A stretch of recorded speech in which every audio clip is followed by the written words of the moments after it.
Hey, how you doing? Let me just get up my information.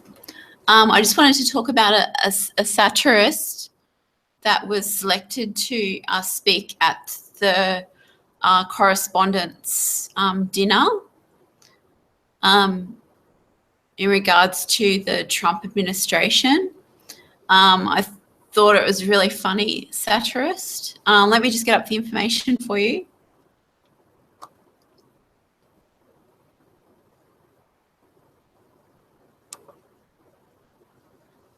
I just wanted to say that it's interesting that a satirist from Comedy Central would be selected to speak at the White House Correspondents' Dinner and being asked to not roast Trump, which forced him to roast the correspondents instead and their program's channels. This is an example of how much power that satirists have and are given nowadays. I was interested to see how much truth was behind what Hussein Minhaj was saying about the correspondence and channels programs. What Hussein Minhaj said about CNN got my attention. He said that not everything is breaking news. I totally agree. And that when he is watching CNN, it is like watching the news, watch itself. It is like watching the news, watch the news. Because they ask the public to tell them things by asking questions in the reports, such as like the weather. Do you think the weather's going to be snowy this afternoon? Leave a Twitter message and tell us. Stuff like that I thought was really funny. These particular comments made me laugh, and I wanted to see a specific visual example of what Hussein Minhaj was talking about. I found a video of an article below by CNN. You can find it on YouTube. It's called J.K. Rowling Roasts Trump for Talking in Third Person. It's a CNN news story, and it proves that they do speak about items that are not necessarily newsworthy. Okay. In this particular story, CNN are talking about how Donald Trump speaks in the third person. The whole story was dedicated to this particular topic, showing all of the public instances that Donald Trump referred to himself as Donald or Trump. Okay. So watch the YouTube story. I recommend that you look up Hassan Minhaj's speech that he gave at the White House Correspondents' Dinner, and tell me what you think, okay? So they're talking about Donald Trump speaking in third person, like seriously, CNN. I found the topic ridiculous and not newsworthy. How is this newsworthy information that the public must know? Seriously.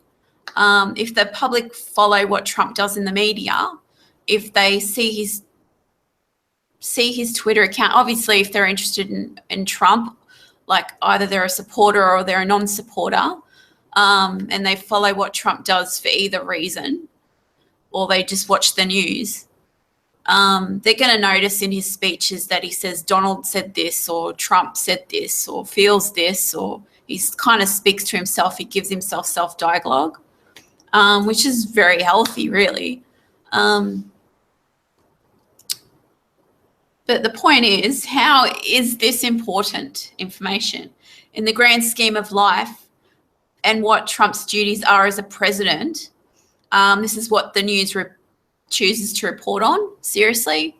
I do believe in this instance that CNN are making themselves look foolish in their attempts to make Trump look foolish, okay? But that would be the result of the viewer's perception, obviously. I do not classify as a supporter of Trump or a non-supporter of Trump. I am an Australian. I have no bias or emotional intention, and I see the issue for what it is. And so, too, can this particular American satirist, Hassan Minhaj, as it appears. It is satirists that are put in positions such as this, of a White House Correspondents' Dinner, in a position to speak directly to the news media, that may potentially inspire the news media programs, channels, networks to make changes to uphold their respectability. The satirist is in a position of making the news media laugh about themselves, to laugh about Trump, and to laugh at the satirist himself as he's making fun of himself, to gain the trust and respect of the news media, or depending on perception, to make them bitter against the satirist. I wonder which perception the news media chose to take on this, on what he had said about them. It can be seen by who laughed at the satirist and who didn't. Body language answers this question. So I encourage, if you're interested in communications, to watch the White House Correspondents' Dinner. I would screenshot some stuff, but I don't know how to do that just yet. Kind of new at this Google Hangouts, YouTube live streaming. But once I get into the swing of things, I'll get more confident using it and I'll start screenshotting things. But for now, go ahead and put into YouTube the White House Correspondents' Dinner, speech by Hassan Minhaj, so you know what I'm talking about, and then go and watch J.K. Rowling roast Trump for talking in third person. That's a CNN article. And seriously, I just thought it was such a ridiculous news story. Okay, and that's why I wanted to talk about it. I studied communications for uni, and that's how I come across this news article, and I just thought it was laughable.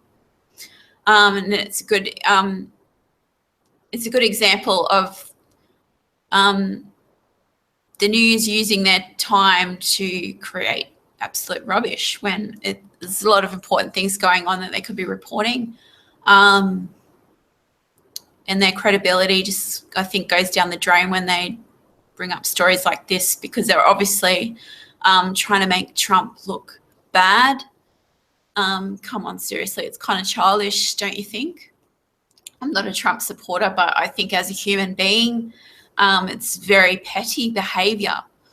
And what makes this important is, I know from studying communications how, and I will do a whole video about this topic next, about how news media has been influential in our lives, and even in areas that you don't expect, such as fashion.